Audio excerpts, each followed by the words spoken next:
here to talk about the Spartan running backs before head coach Mel Tucker provides an update at 1 o'clock. We'll take questions in the chat for Coach Peagler for about 10 or 15 minutes before we transition to Coach. We'll start. Our first question is from Chris Solar, the Detroit Free Press. Hey, Will. Hello, Chris. How you doing? Good, man. Good to see you. Kind of wanted to just kind of see what you've seen so far in these running backs. Obviously, it's a different room with excuse me, with Kenneth in there. How much is the competition elevated, and do you have kind of a pecking order yet, or will it be kind of juggling right now through the rest of the spring until the fall? Yeah, I think the number one thing that Ken's brought to the room, obviously, is he has brought competition. He's also brought an element of elevating everyone's game, I guess would be a good way to put it. I think everybody noticed right away the guy's got a pretty special skill set, and he's come out and he's really elevated everyone's game. But the competition's been awesome. Guys are competing against each other, and I think they are getting better. I think I've seen a substantial improvement from everyone in our room from last year to this year, and obviously having Ken has added to that. And with Elijah in particular, I mean, between the 2019 tape that you saw and what you saw in person in 2020, what do you think was the difference, and how can he get back to maybe that level he was at 2 years ago? Yeah, I think obviously last year was a challenging time for a lot of people, different situations. I won't get into too many specifics with him. You can ask him when you speak to him later. But Elijah's a different person this spring. I've seen a totally different kid, different back, and he's really done a really good job. He's always been very, very coachable. Just some things last season maybe weren't as easy as they had been previously, but he's starting to get back to that. Next question is from Matt Wenzel with MLive. William, you talk about the guys you have in your room. You got 5 there right now, and pending 2 more to come this summer. With 7 guys in the room, how are you able to try and keep everybody happy and engaged when there's more bodies than really you can spread out in a typical game rotation? Yeah, ultimately at the end of the day, it is competition. But one thing I am very pleased with our group, it's competition in a healthy way. We're not necessarily competing against each other. We're competing to be the best version of ourselves that we can be. And I think as long as you do that, the chips are going to fall how they may. And really have been pleased with the way each guy, when a guy comes off the field, the next guy is supporting him, coaching him up on different things. Ultimately, the stuff's going to work itself out, I think, ultimately. But I've been really, really pleased with the guy's effort. And for Jordan, as a guy who came in and led you guys in rushing as a true freshman, kind of a surprise, I guess some people would say. But what have you seen from him this spring trying to build off that when you do have a guy like Connor coming back with all that experience, Elijah being almost 1,000-yard rusher in 19, you bring in Ken and all the other guys you've got? Yeah, ultimately, again, incremental improvements, daily improvement. I've seen Jordan get better every single day from day one of spring ball till today. He had his best run, I thought, of the entire spring during one of our low red periods, and he's just continuing to improve. Thanks, William. Thank you. Next question is from Lindsey Huddleston. Hey, Coach. With the schools that you've been at and experience you've had watching running backs, tight ends, and things like that, particularly for running backs, have you seen any change in trends as it relates to the new running backs coming in, or are people pretty much living off the same basic principles, of being a running back? Or are you seeing things differently? Yeah, Lindsey, I think the number one thing that I've seen is the move to playing more multiple backs. You don't usually see the one back that plays the whole game like we did years ago back when Jim Brown, which I never really saw, but I've obviously seen the clips of it. But there's just not a lot of 30 to 35 carries. I think guys understand that. If you look at the NFL, the lifespan for a running back is less in the NFL than probably any other position. And guys realize when they get that opportunity to play at the next level, they want their bodies taken care of. And I think that's why guys are much more open. And you see it at several other schools throughout the country, multiple backs playing because they know it keeps their bodies healthy and keeps them fresh for late in the game to finish. That's probably been the biggest trend I've noticed. Great. And just a quick follow-up. Are these guys picking up on that once they get to the collegiate level, or are they coming in from high school understanding that? A lot of that's in the recruiting process, understanding, you look at a lot of programs throughout the country, they're signing 2 and 3 backs in a year. You look back to Bama years ago, I think they signed like Alvin Kamara and several other great backs in the same class, maybe Derrick Henry. Just kind of works out that way, and guys understand, hey, it's compete to stay, compete to play, and everything's competition in our program, and they understand that. I think as long as you're truthful and you tell them exactly what to expect when they get there, they're not disappointed because they know what to expect. Great. Thank you. Thank you. Our next question is from Paul with Spartan Mag. Hey, Will, thanks for taking the time to do this. I just wanted to ask you about, your takeaways from some of the scrimmages. What do you see in the scrimmages as far as what guys are doing now that maybe they weren't doing, during the season, whether it's understanding the playbook or seeing holes that they didn't see before? Yeah, I think more than anything, I think you've seen the drill work and things of that nature that we were trying to work and implement in the fall season carry over into practice. I think the pass protection's improved drastically. That was something I was really disappointed in last year. Ultimately, we didn't play very well last year. I wasn't pleased with the way we played, but I think our guys have kind of put a chip on their shoulder and said, let's go compete our asses off and take this thing to the next level. And one thing that I guess as a follow-up that maybe people don't know about Kenneth Walker is that he can catch the ball to the backfield a little bit. I know that's something he wants to do a little bit more of. What have you seen from him in that regard? Yeah, ultimately, what I've seen out of Ken Walker is anytime you put the ball in his hands, you got a chance to hit a home run.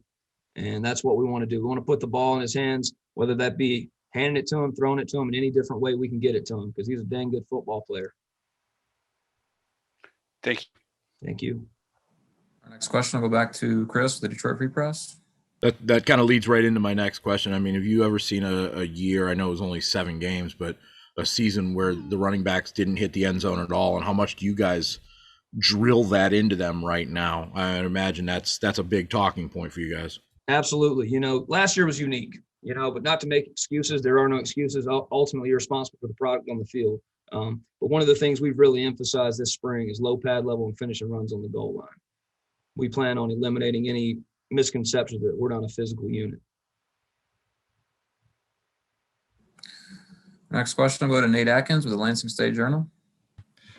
Yeah, William, I'm just curious just what this spring, having it normal with workouts and practices, what this does for you guys just as coaches to kind of understand each other and what Mel's looking for, and how beneficial is it to have practices where you can kind of see players run through certain things and come back as a staff and discuss it, compared to last year when obviously you didn't have any of that.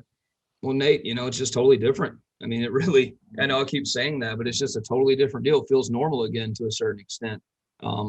Last year, early in fall camp, we were on 2 different fields during practices. We couldn't be on the same field. And, as we've continued to go through this thing, just being able to make improvements, communicate things. I think that's been the biggest piece, is the ability to communicate better, being in the same room with each other again and things of that nature. Did that answer your question? Yeah. Okay, cool. Well, and just as a quick follow-up, I'm just kind of curious. I mean, you saw Mel last year in these practices. I know he's pretty intense out there, but just what has his kind of energy level and vibe been this spring when you guys have been out there on the field? Yeah, high velocity and nonstop. He always talks about relentless. We're always we really try to preach the finish. And, that's something that we've really tried to do. We're trying to knock the ball out on defense and take care of it on offense. And he's really trying to, pick up the tempo and the way we practice. Last year, we weren't really where we needed to be from a conditioning standpoint to really push the tempo. And I think this year we're able to push the tempo a little bit better in practice and be more consistent and sustain over time. All right, thanks. Thank you. We have time for a couple more. We'll go back to Chris with the Free Press. 2 guys we haven't really talked about. I guess first with Eaglin, I guess what have you seen this spring out of him after not getting any reps last year? Any case? Yeah, Eaglin's actually, in my opinion, him and Collins are the 2 most improved backs we've had this spring. I think Eaglin's really taken the next step. Last year he wasn't ready, just being transparent, wasn't ready for the playing time that could have possibly been provided. But this year he's really taken advantage of the situations that he's gotten. Going back to the scrimmage, I think he had a 23-yard conversion on a 3rd down, just on a check down. He went and just competed and got it done and finished the run and got the first down for us. He's really done a nice job, and he's shown us that he has the ability to help move the sticks in the short yardage situation, apparently. Or, yeah. You know what I'm saying? Yeah. With Connor in particular, he's been a guy that's kind of been used in a lot of different ways. But I would imagine with the changeover and different guys coming in, the young guys, I mean, where's his leadership at for you guys in that room right now? Yeah, he's been, I always preach about Connor. He's gone above and beyond since I've been here to do the right things. He's been a really good leader. He's a guy that can play multiple positions. He's a guy that understands what the receivers are supposed to do and also what the running backs are supposed to do. And just his versatility. And honestly, he's just a really darn good football player. He's probably got the best hands on our offense, and just a guy that I feel like you can plug and play anywhere that can help our team. And he's actually had some explosive runs this spring. I'm sure you probably saw one of the deals that went viral. He had like a 45-yard run in a practice. So he's really done a nice job for us. And since Wenzel decided to back out, the line in front of those guys, how much of it right now are you seeing the holes open? How much of it is your backs knowing the blockers and the visions that they've got? I mean, where are you seeing that component? Yeah, it's been a little bit of both. Obviously there's been some cleaner creases this spring than there were last fall. But the other thing that's really stood out to me is our guys have learned one thing backs don't do a very good job of when they come from high school to college is they don't understand pressing the line of scrimmage. You have to press the line of scrimmage and then make your cut. And a lot of times guys are trying to make cuts, 4 and 5 yards from the line of scrimmage. You can't do that. You got to press the line of scrimmage, make one cut, get north-south. And I think that's been the biggest improvement, just the willingness to go hit it downhill right now. Our last question will be from Stephen Brooks with 24/7 Sports. Hey, Will, good to see you. Hey, Stephen. I guess sort of just going along those same lines. I mean, does this spring allow you to did it allow, I guess earlier maybe even in winter, allow you to sort of get back to some basics? I think Mel had talked about, when he'd mentioned the run game, backs not knowing where to go, offensive line doing the, all encompassing sort of stuff. Were you able to get back to basics sort of a little bit and teach some of those sort of fundamental things? And if so, like what were your points of emphasis after last year? Yeah, good question. Yeah, really and truly, it's just you've been in a position to actually have a teaching progression. Last year, everything was so fast and so sped up that you didn't really have time to progress things out. But again, we're an inside zone team. I mean, if you watch us, we're an inside zone, wide zone team primarily. And there is a certain skill set that you have to have. You have to understand, going back to the last question, if we're running the ball to the G, for example, pressing the G, reading that down lineman and getting their eyes where they need to be. Running backs isn't just running to a hole. It's pressing the line of scrimmage and cutting off blocks. A lot of times space is actually not your friend. And, we always talk about, pressing and hitting it vertical. And I think that's one of the things we really improved on. And also probably the second thing is pass protection.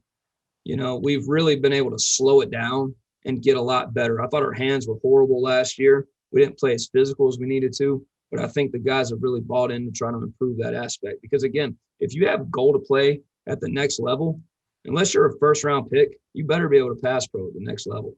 And that's one thing our guys have really bought into. One other thing really quick, if I could. Yeah, I know you guys still have a couple more, obviously, but if you could look towards summer and fall, what do you think, I guess, at this point will sort of be your message or priority with the running backs as you move toward camp and obviously next season? Steven, just improve. Just improve, be the best version of you. If you do that, I'll figure it out from there. And that's kind of been the message from the beginning. I want the best version of Ken Walker, whatever that looks like. Same thing with Connor Hayward. Same thing with Jordan Simmons. I want guys to obviously learn the playbook a little bit better. I think we've been pretty sharp this spring, but there's never enough information that you can learn. Keep learning, keep improving, finding different ways, be in better shape. That was the thing last year with fall camp. We weren't in shape. We were in shape. We were running at home and all that stuff. Our guys were definitely training, but now they've had a real off season, an opportunity to actually come into camp in shape. And I think that'll really make a huge difference in our football team. And I guess this will actually be the last thing. I'm not seeing anything else in the queue if you got to go. But I don't have anything to do, man. All right. When you have the true training program, physically, any of your guys that you noticed major differences from, whether it was weight, speed, agility? I mean, having that benefit this year, how did you see that play out in spring so far? Honestly, everyone. Obviously I didn't have Ken last year, but Ken came in shape, and Elijah looks like a totally different kid. Jordan was doing a nice job, has been doing a good job. Dono is a much better player than he was a year ago. And Connor, I always make fun of Connor, but Connor is the strongest running back we have. Obviously he's the biggest kid, but he does a good job. These guys compete, man. They really do work their tails off. I've got a good group as far as the work ethic is concerned. All right. Thanks so much, man. Yep. Thank you. Our coach, well, I appreciate you joining us. We have Coach Tucker here coming up shortly, so we'll let you go and appreciate your time. We'll see you soon. Thanks, guys. Go Green.